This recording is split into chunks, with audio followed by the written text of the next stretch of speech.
Nous, c'est Jade et Yanouk. Nous sommes deux Québécois ayant tout quitté pour partir à vélo à la rencontre des gens à travers le monde. Après un départ émouvant, nous avons rejoint la France pour pédaler vers la Malaisie. Cela représente un voyage de 2 ans sur plus de 20 000 km. Sur cette chaîne, nous te ferons découvrir notre mode de vie, nos aventures, nos galères, ainsi que les rencontres inspirantes que nous faisons sur la route. Joins-toi à nous pour suivre cette aventure.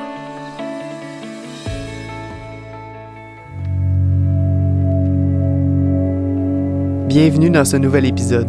Cette semaine, on t'emmène avec nous dans notre grande traversée de l'Espagne. Et tu le remarqueras par toi-même, mais parfois, rien ne se passe comme prévu.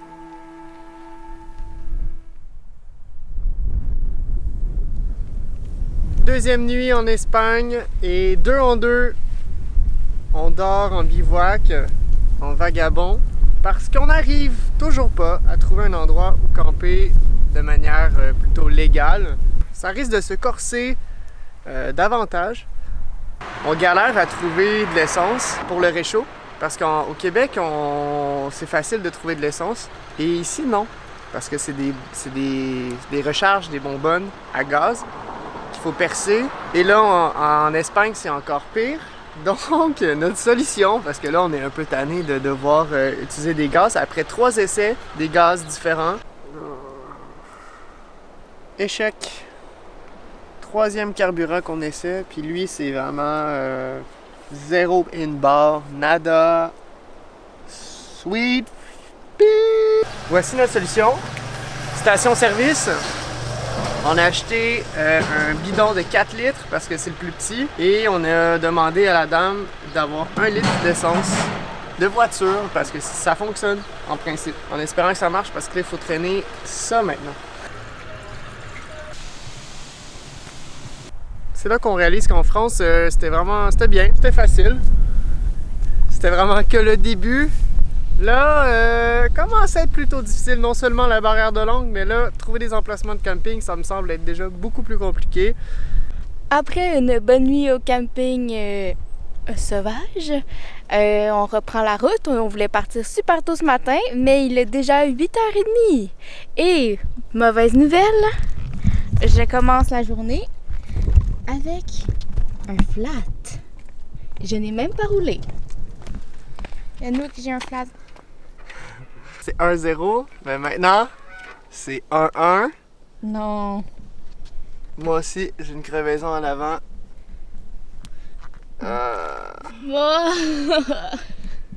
En fait, c'est à cause des rosiers. Ben, il doit avoir eu une petite écharpe dans les pneus, puis bon, voilà. Ça veut donc dire qu'on va inspecter les pneus minutieusement ce matin. Est-ce que c'est un bon moment? Non. Mais est-ce qu'on va devoir le faire? Oui. Ah, j'en ai partout. Quelques jours plus tard, j'ai une seconde crevaison causée par ce moment. Alors je mène maintenant 2-1. Bon, retour à la vidéo. Et on vient d'arriver ce matin dans un monastère.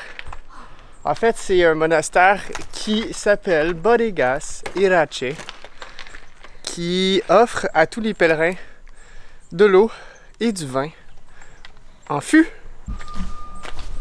Ah ouais, quand même, hein? On a le vin et on a de l'eau.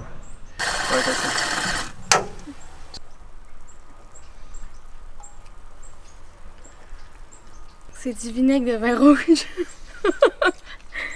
En fait, je pense que je sais pourquoi c'est pas du bon vin. T'imagines si c'était du bon vin, comment les gens de la région viendraient toujours faire le plein de bidons de vin à tous les jours, gratuitement. Et on deviendrait ivrogne ici.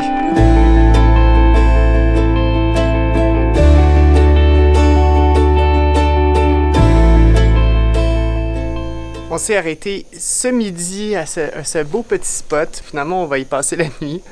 On a le droit à un petit feu ici et je prépare le souper ce soir. Donc, rien de très original. On mange des pâtes bien assaisonnées au chimichurri. Prendre le temps de se poser et de rester tranquille toute l'après-midi. Surtout qu'il a plu aujourd'hui. Et donc, le petit abri ici nous a été fort utile. Le feu pour réchauffer. Vraiment, on est trop bien. Et le lendemain, tout a dégénéré. Bon, On a été aidé par des gens, ça c'est déjà bien. Mais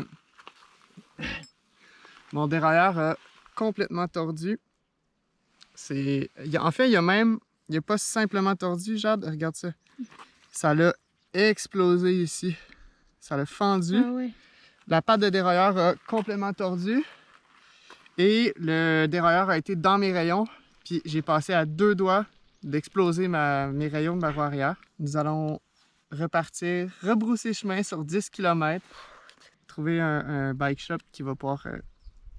Ah, puis ça va pas coûter 10 $. Hein. Patte de dérailleur complètement tordue. Dérailleur complètement explosé. Il faut que je change de chaîne aussi. Mais heureusement, ma roue arrière a été épargnée. Je pense que Jade est encore plus fâchée que moi. Ma crème a explosé. Ah ouais, je pense qu'on n'a pas un bon karma aujourd'hui. Je te montre un peu ma réparation d'urgence. Du duct tape pour tenir le câble de vitesse sur mon garde-boue. Parce que oui, même mon garde-boue a croché. Et donc là, j'ai une vitesse. On va voir si ça va faire le travail. Je reprends la route seule. Cette fois-ci, Jade est donc restée sur le petit village où on était juste avant d'aller camper hier. Bon, j'approuve pas super cette idée de se séparer comme ça parce que ça fait en sorte que j'ai l'impression que ça va être encore plus compliqué, mais bon. En compromis de voyager à 2, je vais à maximum 10 km/h sur ma seule et unique vitesse.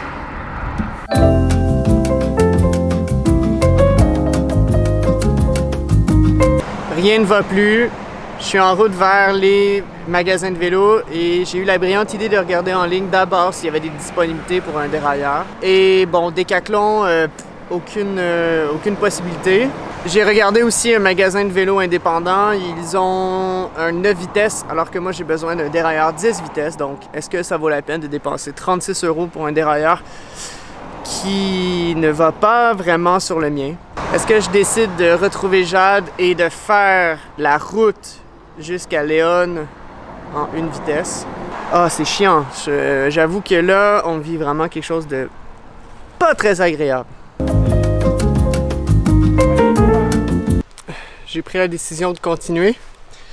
Et c'est ma 2e fois que je m'arrête pour replacer ma chaîne parce que je l'avais mis pour une certaine longueur, pour une certaine vitesse, mais à cause du ballottement, la chaîne elle augmente sur la petite vitesse.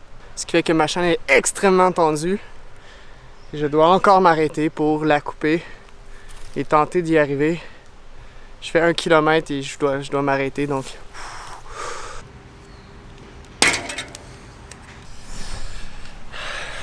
C'est pas terminé cette aventure.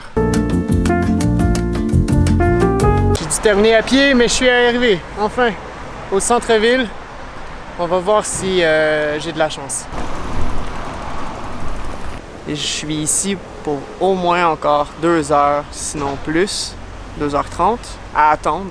Et j'ai aucun moyen de contacter Jade, qui elle m'attend. C'était vraiment pas une bonne idée de se séparer, parce que j'aimerais vraiment être avec Jade en ce moment pour qu'on prenne des décisions ensemble.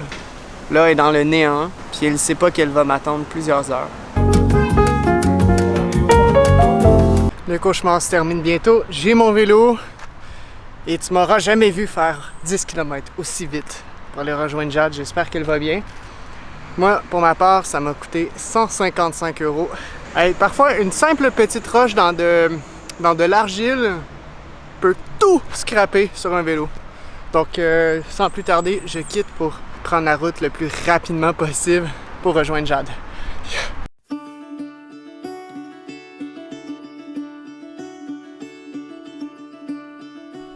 Dépassé par les événements, je ne t'ai pas encore parlé de la route que nous empruntons depuis quelques jours.